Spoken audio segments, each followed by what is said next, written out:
지난주 인천에 사시는 김정수님 67세. 평생 성실하게 일하시고 세금 꼬박꼬박 내시며 사셨습니다. 퇴직금 5천만 원, 30년 직장 생활의 결실이었죠. 손자 결혼식이 다가오자 축의금을 드리려고 은행에 가셨습니다. 3천만 원만 찾아주세요. 직원이 신분증을 복사하더니 서류를 한 장 내밀었습니다. 현금 인출 사유를 적어주세요. 조금 이상했지만 손자 결혼 자금이라고 쓰셨습니다. 그런데 석 달 후 국세청에서 우편물이 왔습니다. 소득 출처를 소명하시오. 김정수님은 그 순간을 이렇게 기억하십니다. 손이 떨렸어요. 내가 뭘 잘못했나 싶었죠. 제 돈을 제가 찾은 건데 말이에요. 부산에 사시는 이경희님 71세.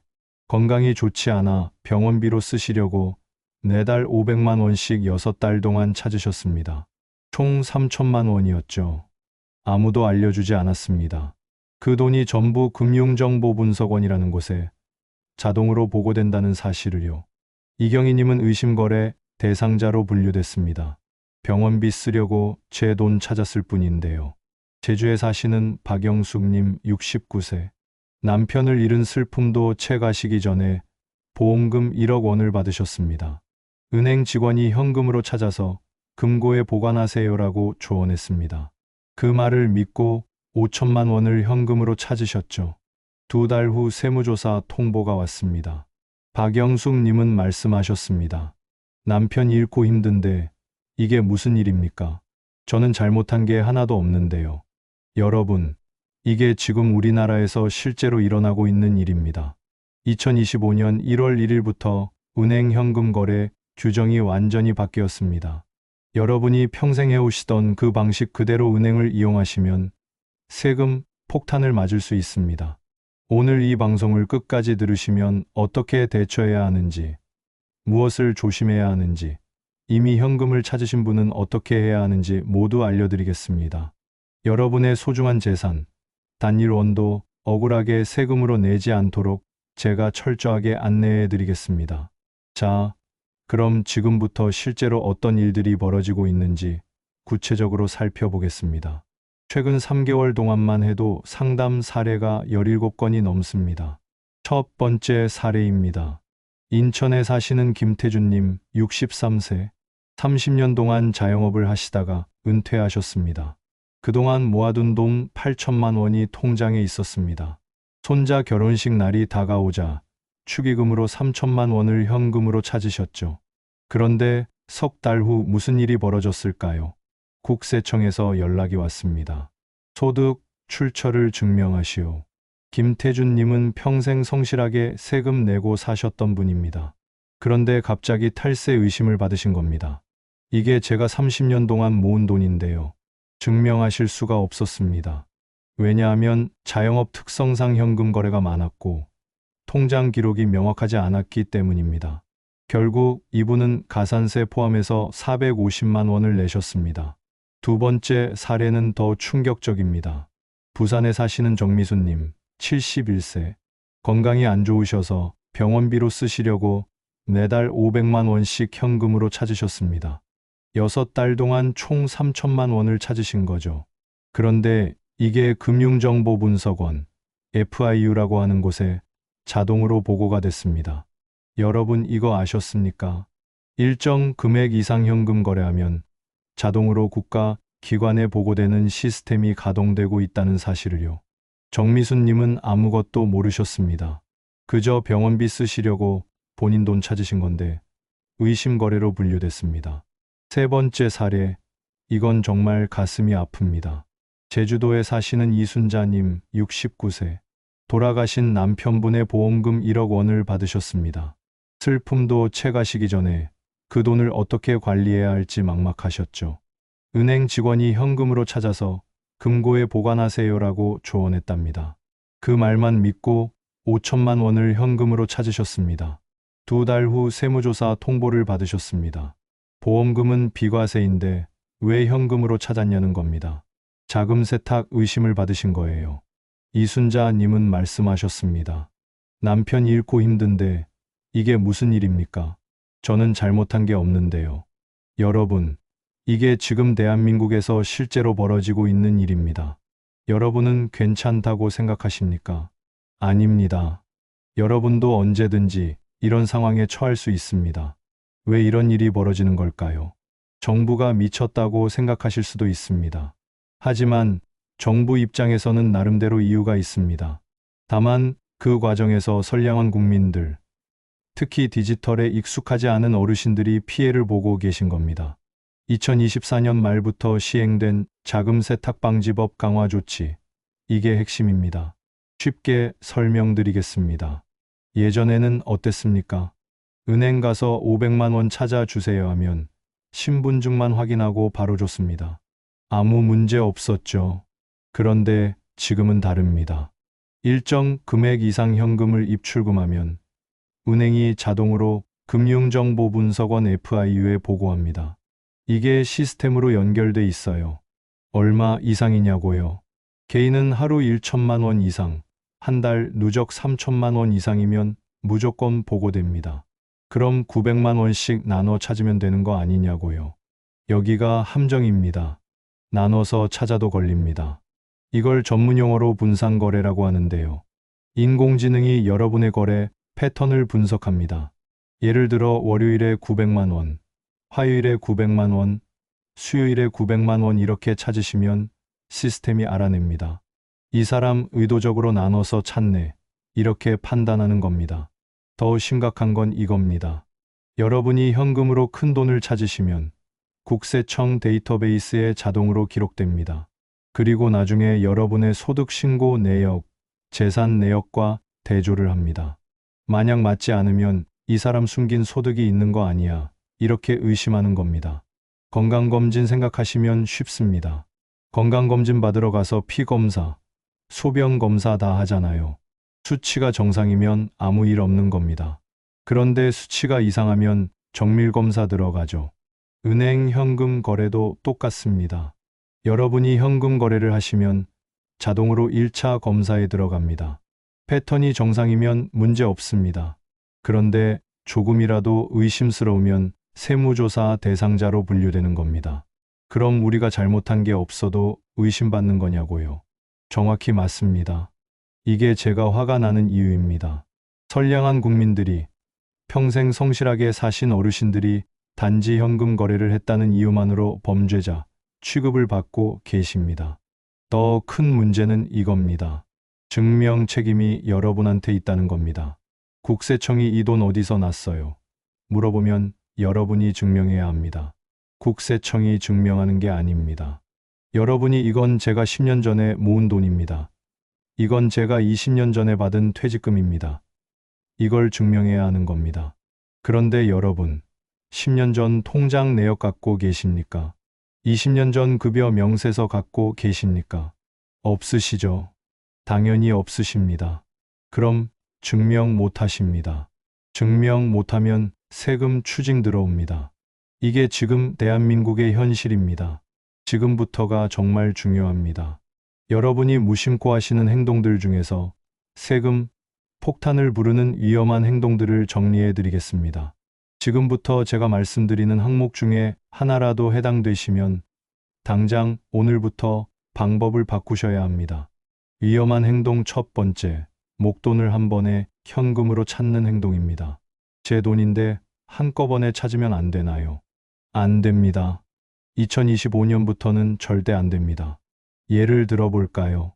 손자 결혼 자금으로 5천만 원이 필요하시다. 그래서 은행 가서 5천만 원 현금으로 주세요 하시는 순간 끝입니다. 은행 직원이 여러분 신분증 복사하고 현금 인출 사유서 쓰라고 합니다.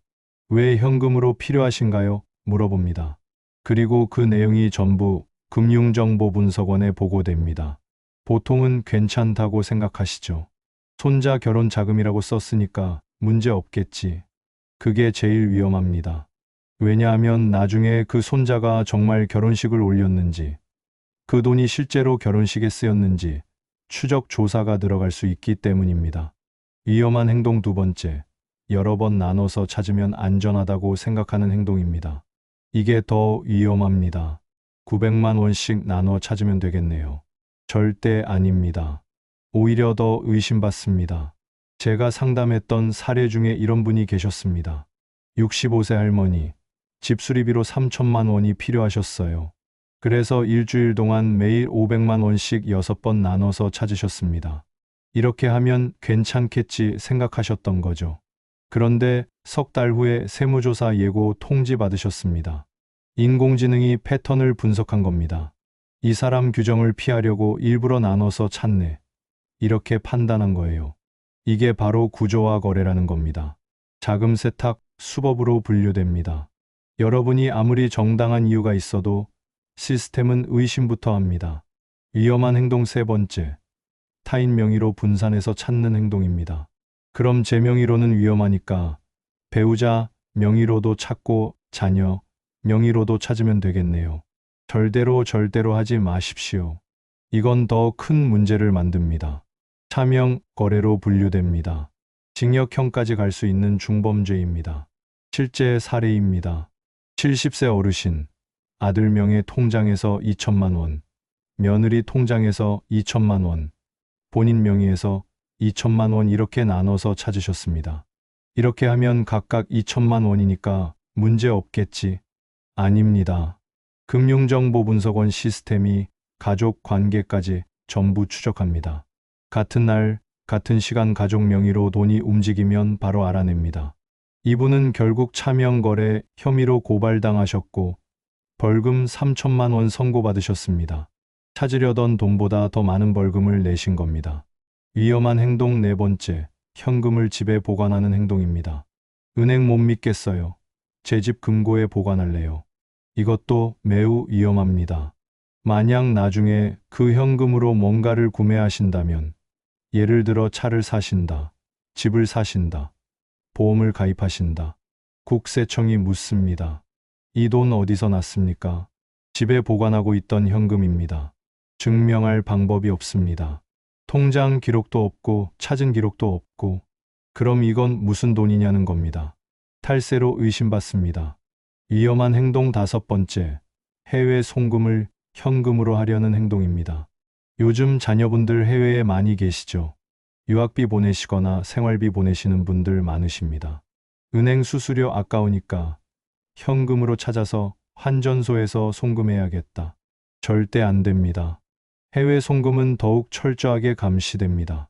1만 달러, 우리 돈으로 약 1,300만 원 이상 해외로 나가는 돈은 전부 외환 당국에 보고됩니다. 현금으로 환전소에서 송금하시면 그 즉시 자금 세탁 의심 대상입니다. 위험한 행동 여섯 번째, 급하다고 아무 은행이나 가서 찾는 행동입니다. 이것도 조심하셔야 합니다. 평소에 거래하시던 은행이 아닌 낯선 은행, 낯선 지점에서 갑자기 큰 돈을 찾으시면 의심받습니다. 왜요? 전국 어디서나 제 돈 찾을 수 있는 거 아니에요. 맞습니다. 찾을 수는 있습니다. 하지만 평소 거래 패턴과 다르면 시스템이 이상 거래로 분류합니다. 서울에서 쭉 거래하시던 분이 갑자기 부산 지점에서 큰 돈을 찾으신다. 이 사람 무슨 일 있는 거 아니야? 사기당하는 거 아니야? 이렇게 의심하는 겁니다. 위험한 행동 일곱 번째, 은행 직원 말만 믿는 행동입니다. 이게 제일 답답합니다. 은행 직원들도 모릅니다. 세무 전문가가 아니기 때문입니다. 직원이 괜찮다고 했는데요. 그 직원 책임 안 집니다. 나중에 세무조사 나오면 여러분이 알아서 해결하셔야 합니다. 실제로 은행 직원이 현금으로 찾아서 금고에 보관하세요라고 조언했다가 문제가 된 사례가 수십 건입니다. 하지만 은행은 책임지지 않습니다. 이 7가지 행동 중에 한 가지라도 하신 적 있으십니까? 있으시다면 지금부터라도 절대 하지 마십시오. 그럼 도대체 어떻게 해야 하느냐? 지금부터 제가 안전한 방법을 알려드리겠습니다. 안전한 방법 첫 번째, 사전에 용도를 명확히 준비하십시오. 은행 가시기 전에 반드시 준비하셔야 할 것들이 있습니다. 첫째, 현금이 필요한 정확한 이유를 문서로 준비하세요. 예를 들어 집 수리비가 필요하시다면 견적서를 준비하세요. 업체 이름, 연락처, 공사 내용이 적힌 정식 견적서 말입니다. 결혼 자금이 필요하시다면 청첩장, 예식장 계약서를 준비하세요. 병원비가 필요하시다면 진단서, 입원 확인서를 준비하세요. 그게 꼭 필요한가요? 필요합니다. 나중에 세무조사 나왔을 때 이게 여러분을 지켜주는 증거가 됩니다. 실제 사례입니다. 68세 어르신 3천만 원을 현금으로 찾으시면서 견적서를 함께 제출하셨습니다. 세무조사 예고 통지는 왔지만 견적서와 실제 공사 완료 확인서를 제출하시니까 바로 해결되셨습니다. 증거를 미리 준비하는 것. 이게 첫 번째 안전장치입니다. 안전한 방법 두 번째. 은행 창구에서 떳떳하게 설명하십시오. 숨기려고 하시면 안 됩니다. 오히려 더 의심받습니다. 은행 창구 직원이 현금 인출 사유가 어떻게 되십니까? 물어보면 명확하게 대답하세요. 집 수리비입니다. 여기 견적서 있습니다. 손자 결혼 자금입니다. 청첩장 보여드릴까요? 병원비입니다. 진단서 여기 있습니다. 이렇게 떳떳하게 말씀하시고 증빙 서류를 보여주세요. 그리고 한 가지 더 중요한 팁을 드리겠습니다. 은행 직원과의 대화를 녹음하세요. 요즘 휴대폰으로 쉽게 녹음할 수 있죠. 영은행 0지점에서 2025년 몇 월 몇일 0 직원님과 상담합니다. 집수리 비용으로 3천만 원 인출합니다. 이렇게 녹음해 두시면 나중에 분쟁이 생겼을 때 증거로 사용할 수 있습니다. 안전한 방법 세 번째, 가능하면 계좌 이체를 이용하십시오. 솔직히 말씀드리겠습니다. 2025년 이후에는 현금 거래를 최대한 피하시는 게 가장 안전합니다. 그럼 집 수리하는 업체가 현금 달라고 하는데요. 그 업체는 세금 안 내려고 현금 달라는 겁니다. 여러분한테 피해를 떠넘기는 거예요. 단호하게 말씀하세요. 계좌 이체로 드리겠습니다. 요즘 모든 업체가 계좌 있습니다. 없다고 하면 그건 탈세 업체입니다. 거래하지 마세요. 계좌 이체하면 여러 가지 장점이 있습니다. 첫째, 거래 내역이 명확하게 남습니다. 나중에 증명할 필요가 없어요. 둘째, 세무조사 나와도 이건 정당한 지출입니다. 바로 증명됩니다. 셋째, 혹시 업체가 일을 제대로 안 하면 통장 내역이 증거가 됩니다. 소송에서 이길 수 있어요. 실제 사례입니다. 72세 할아버지, 인테리어 업체가 현금 달라고 했지만 끝까지 계좌 이체 고집하셨습니다. 일 끝나고 보니 하자가 많았어요. 그런데 계좌 이체 내역이 있으니까 소비자원에 신고해서 전액 환불 받으셨습니다. 현금으로 줬으면 증거가 없어서 돌려받지 못했을 겁니다. 안전한 방법 네 번째, 인출 금액을 분산하되 자연스럽게 하십시오. 아까 나눠 찾으면 위험하다고 하셨잖아요. 규칙적으로 나눠 찾으면 위험하다는 겁니다. 자연스럽게 나눠 찾으시면 괜찮습니다. 무슨 차이냐고요? 나쁜 예는 월요일 900만 원, 화요일 900만 원, 수요일 900만 원. 패턴이 너무 명확합니다. 의도적입니다. 좋은 예는 이번 주 500만 원, 다음 주 1천만 원, 그 다음 달 1,500만 원, 필요할 때마다 찾는 자연스러운 패턴입니다. 그리고 매번 용도가 달라야 합니다. 첫 번째는 병원비, 두 번째는 생활비, 세 번째는 경조사비. 이렇게 각각 다른 이유로 찾으시면 자연스럽습니다. 하지만 제일 좋은 건 애초에 큰 돈을 한꺼번에 필요한 상황을 만들지 않는 겁니다. 안전한 방법 다섯 번째, 모든 거래 내역을 사진으로 남기십시오. 이게 정말 중요합니다. 여러분의 휴대폰이 최고의 무기입니다. 현금을 찾으셨습니까? 은행 영수증 사진 찍으세요. 업체에 돈을 주셨습니까? 영수증 사진 찍으세요. 견적서, 계약서, 청첩장, 진단서, 모든 서류를 사진으로 찍어서 보관하세요. 사진만 찍으면 되나요? 원본은 버려도 되나요? 안 됩니다. 원본은 최소 5년 이상 보관하세요.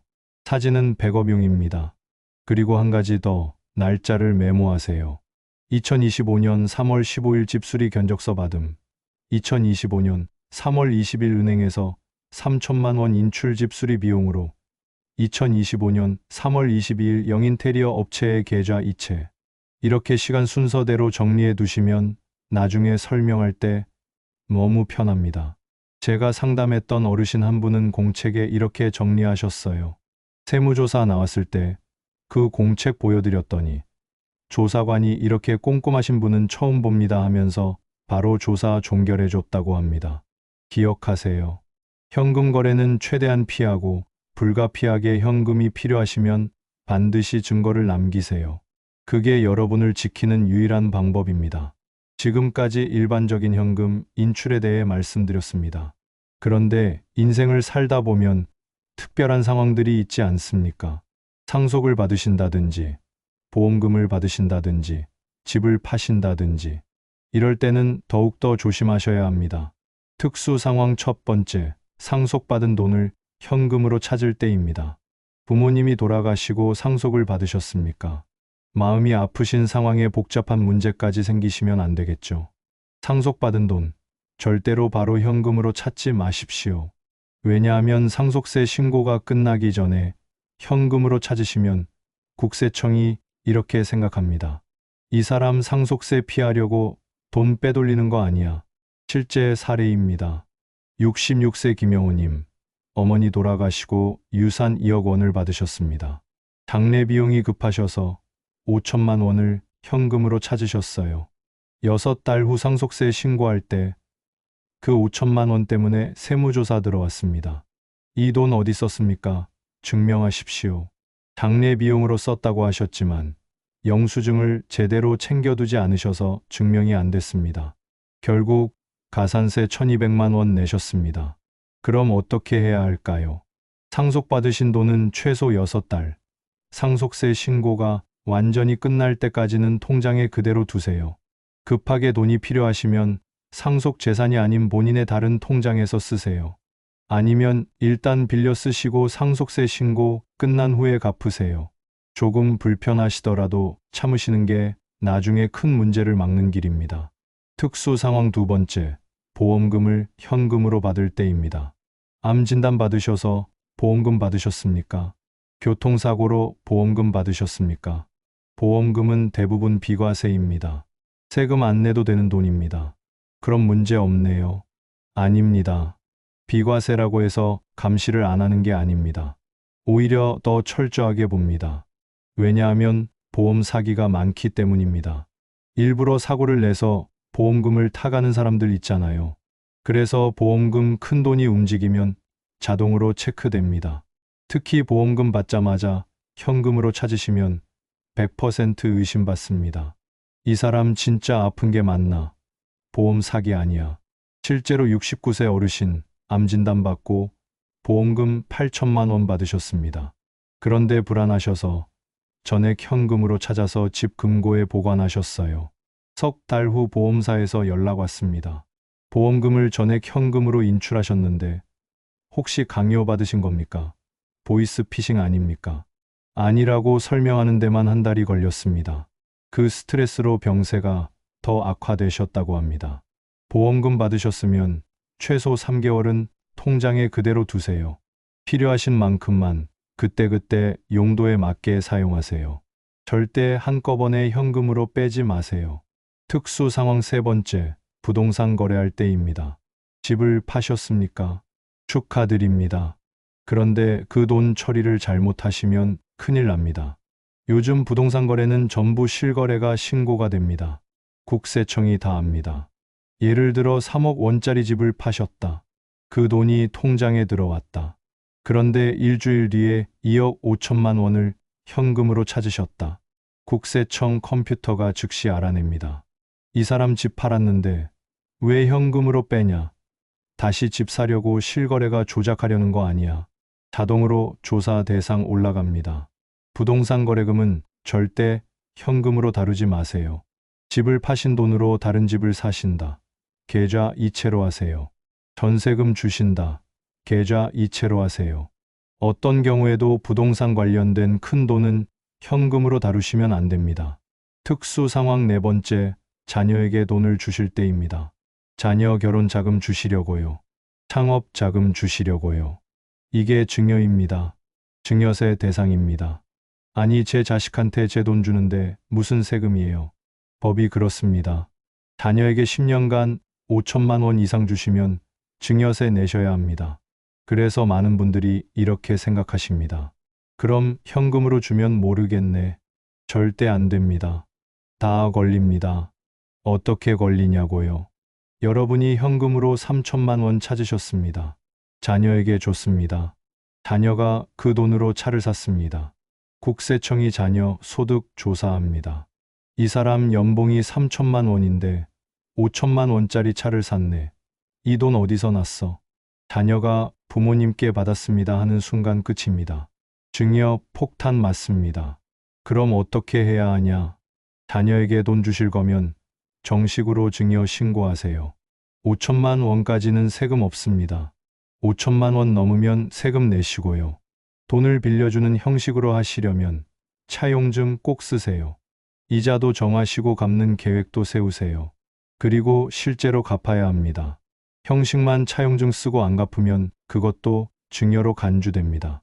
특수 상황 5번째, 해외에서 돈이 들어올 때입니다. 자녀분이 해외에서 송금해 주셨습니까? 해외 투자 수익금이 들어오셨습니까? 해외에서 들어오는 돈은 더욱 철저하게 감시됩니다. 외환거래법에 따라 1만 달러 이상은 무조건 신고 대상입니다. 그 돈 받자마자 현금으로 찾으시면 자금 세탁 의심 1순위입니다. 해외에서 받으신 돈은 최소 6달은 건드리지 마세요. 용도가 명확할 때만 사용하세요. 이런 특수 상황에서는 평소보다 10배는 더 조심하셔야 합니다. 혹시 지금 이런 상황에 처해 계십니까? 그렇다면 절대 혼자 판단하지 마시고 반드시 세무사와 상담하세요. 몇십만 원 상담료 아껴다가 몇천만 원 세금 폭탄 맞으시면 안 되겠죠. 여러분 중에 이미 큰 돈을 현금으로 찾으신 분들 계시죠? 가슴이 철렁하셨을 겁니다. 나도 세무조사 받는 거 아니야. 걱정되시죠? 진정하세요. 아직 늦지 않았습니다. 지금부터 제가 알려드리는 대로만 하시면 충분히 문제를 최소화할 수 있습니다. 대처법 첫 번째, 절대 숨기려고 하지 마세요. 제일 나쁜 게 뭔지 아십니까? 이미 찾은 걸 숨기려고 하는 겁니다. 덮고 가야지. 현금으로 찾은 거 들키지 않게 조금씩 써야지. 다른 사람 명의로 바꿔야지. 해외로 빼야지. 절대 안 됩니다. 이렇게 하시면 단순한 실수가 범죄가 됩니다. 국세청은 어차피 다 압니다. 여러분이 언제 얼마를 찾으셨는지 이미 다 기록돼 있습니다. 숨기려고 하다가 걸리면 가산세가 붙습니다. 40%, 50% 더 내셔야 합니다. 차라리 떳떳하게 대응하시는 게 훨씬 낫습니다. 대처법 두 번째, 지금 즉시 증빙 자료를 준비하세요. 이미 찾으신 돈 어디에 쓰셨습니까? 생활비, 병원비, 경조사비, 집 수리비. 지금 당장 그 증거들을 모으세요. 영수증이 있으면 다 챙기세요. 영수증이 없으면 카드 내역서라도 챙기세요. 카드도 안 쓰셨으면 통장 이체 내역이라도 챙기세요. 아무것도 없는데요. 그냥 현금으로 다 쓰고 영수증도 안 받았는데요. 그럼 지금이라도 사후 정리하세요. 예를 들어 집수리에 쓰셨다. 그 업체 연락해서 영수증 다시 발급해 주세요. 요청하세요. 경조사비로 쓰셨다. 청첩장, 부고장 그런 자료라도 모으세요. 병원비로 쓰셨다. 병원 가서 진료 내역서 다시 떼세요. 지금 와서 모아봤자 소용없는 거 아니에요. 아닙니다. 있는 것과 없는 것은 천지 차이입니다. 실제 사례입니다. 70세 어르신, 5천만 원을 현금으로 찾아서 여기저기 쓰셨는데 영수증을 하나도 안 챙기셨어요. 세무조사 통보받고 급하게 석 달 동안 영수증을 모으셨습니다. 업체마다 전화하고 병원도 다시 가고 경조사 다녀온 것도 수소문하고 결국 70%를 증명하셨습니다. 30%는 증명 못했지만 70% 증명한 덕분에 가산세를 80% 줄이셨습니다. 대처법 세 번째, 자진 신고를 고려하세요. 이게 가장 확실한 방법입니다. 국세청에서 조사 나오기 전에 여러분이 먼저 신고하는 겁니다. 제가 먼저 신고하면 더 손해 아니에요. 반대입니다. 자진 신고하면 가산세가 대폭 줄어듭니다. 국세청이 먼저 찾아오면 가산세 40%, 여러분이 먼저 신고하면 가산세 10%, 4배 차이입니다. 예를 들어 추징세금이 1천만 원 나왔다고 칩시다. 국세청이 먼저 왔을 때 1천만 원, 가산세 400만 원, 1,400만 원. 자진 신고했을 때 1천만 원, 가산세 100만 원, 1,100만 원, 300만 원 차이입니다. 더 중요한 건 자진 신고하면 여러분이 의도적으로 잘못한 게 아니라는 걸 보여주는 겁니다. 저는 몰랐습니다. 하지만 알게 된 후 바로 정정합니다. 이런 태도를 보여주는 거죠. 대처법 네 번째, 반드시 세무 전문가와 상담하세요. 이 문제는 혼자 해결하시면 안 됩니다. 꼭 세무사와 상담하세요. 세무사 비용이 부담스러운데요. 세무사 비용이 100만 원이라고 칩시다. 그런데 세무사 통해서 세금을 500만 원 줄일 수 있다면 400만 원 이득 아닙니까? 실제로 세무사 없이 혼자 대응하다가 큰 낭패 보신 분들 정말 많습니다. 제가 상담했던 분 중에 국세청 조사관이 2천만 원 내세요 했는데 본인이 억울합니다 하면서 버티셨어요. 결국 법정까지 가셨는데 변호사 비용, 시간, 스트레스 모든 게 손해였습니다. 나중에 세무사 통해서 합의했을 때는 500만 원만 내면 됐던 건데 말입니다. 대처법 다섯 번째, 앞으로는 절대 반복하지 마세요. 이미 실수하신 건 어쩔 수 없습니다. 최선을 다해서 수습하시면 됩니다. 그런데 중요한 건 같은 실수를 반복하지 않는 겁니다. 이번에 한번 넘어갔다고 별일 없네 하시면 안 됩니다. 국세청 시스템은 반복적인 패턴을 더 철저하게 잡아냅니다. 한 번 의심받은 사람은 계속 모니터링 대상입니다. 리스트에 올라갑니다. 그러니 이번 일이 마무리되시면 앞으로는 반드시 제가 알려드린 안전한 방법대로 하세요. 이미 엎질러진 물입니다. 하지만 지금 제대로 대처하시면 피해를 최소화할 수 있습니다. 두려워하지 마시고 정면 돌파하세요. 그게 결국 여러분을 지키는 길입니다. 마지막으로 성공 사례를 들려드리겠습니다. 희망을 가지시라고요. 성공 사례 첫 번째, 74세 할머니. 이분은 남편분이 돌아가시고 보험금 1억 2천만 원을 받으셨습니다. 처음엔 너무 막막하셨대요. 평생 남편이 돈 관리를 다 하셔서 본인은 통장 한번 만져본 적이 없으셨답니다. 그런데 이분이 정말 대단하신 게 포기하지 않으셨습니다. 먼저 동사무소 찾아가서 무료 법률 상담 받으셨어요. 거기서 세무사를 소개받으셨고 세무사와 함께 모든 걸 계획하셨습니다. 보험금은 6달간 그대로 두고 필요한 만큼만 계좌 이체로 사용하셨습니다. 생활비, 병원비 모든 걸 기록하셨어요. 결국 세무조사도 문제없이 통과하셨고 지금은 자녀분들께 짐되지 않고 편안하게 지내고 계십니다. 이분이 제게 하신 말씀이 기억납니다. 처음엔 너무 무서웠어요. 그런데 제대로 알고 나니까 별거 아니더라고요. 우리 같은 노인네들도 충분히 할 수 있어요. 성공 사례 두 번째, 68세 할아버지. 이분은 퇴직금 8천만 원을 현금으로 찾으셨다가 세무조사 예고 통지를 받으셨습니다. 처음엔 패닉 상태였습니다. 내 인생 끝났다 생각하셨대요. 그런데 자녀분이 세무사를 찾아가자고 설득하셨고 세무사와 함께 석 달 동안 증빙 자료를 모으셨습니다. 병원비 영수증, 경조사비 기록, 생활비 사용 내역 하나하나 다 챙기셨어요. 결과가 어떻게 됐을까요? 원래 1,500만 원 추징 예정이었는데 최종적으로 200만 원만 내고 끝났습니다. 성공 사례 세 번째, 71세 어르신. 이분은 아예 선제적으로 대응하셨습니다. 손자 결혼 자금 5천만 원이 필요하신데 미리 준비하셨어요. 청첩장 복사본 준비하고 예식장 계약서 준비하고 은행 가서 상담받고 모든 걸 계좌 이체로 처리하셨습니다. 그리고 모든 과정을 사진으로 찍어서 정리해 두셨어요. 결과 아무 문제 없었습니다.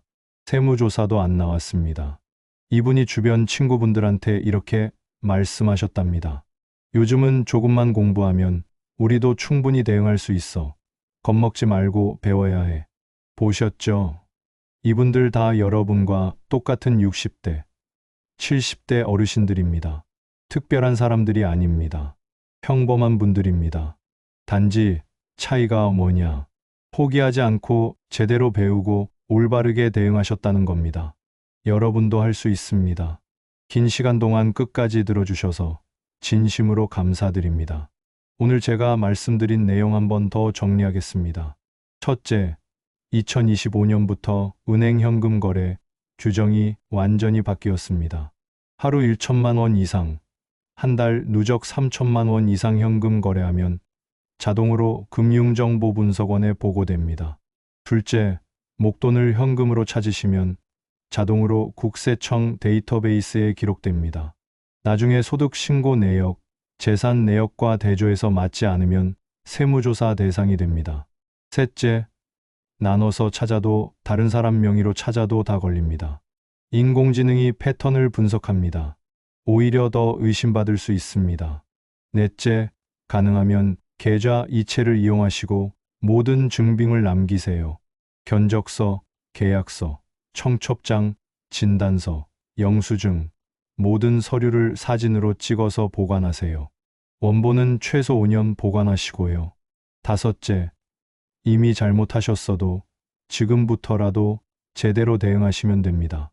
숨기지 마시고 증빙 자료 모으시고 필요하면 자진 신고하시고 반드시 세무사와 상담하세요. 여러분, 이건 두려워할 일이 아닙니다. 제대로 알고 대비하면 충분히 막을 수 있는 일입니다. 오늘 이 방송이 여러분의 소중한 재산을 지키는데 조금이라도 도움이 되셨다면 저는 그것만으로도 충분히 보람됩니다.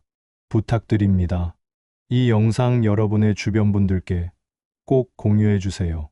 여러분의 배우자, 형제자매, 친구분들, 이웃 어르신들, 이런 정보가 필요하신 모든 분들께 전해주세요.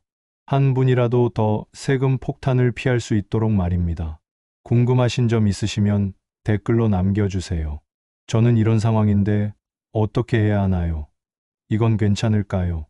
뭐든지 물어보세요. 제가 아는 한 최선을 다해서 답변 드리겠습니다. 여러분의 댓글 하나하나가 저에게는 큰 힘이 되고 다른 시청자분들께도 큰 도움이 됩니다. 세상이 빠르게 변하고 있습니다. 디지털 시대 어렵고 복잡합니다. 때로는 억울한 일도 생깁니다. 하지만 포기하지 마세요. 우리는 평생을 성실하게 살아오셨습니다. 땀 흘려 일하시고 자녀 키우시고 이 사회를 만들어 오신 분들입니다. 당당하십시오. 배우고 대응하고 우리의 권리를 지켜 나가십시오. 제가 여러분 곁에서 함께 하겠습니다. 앞으로도 여러분께 꼭 필요한 정보, 여러분의 권리를 지켜드릴 수 있는 정보를 계속 전해드리겠습니다.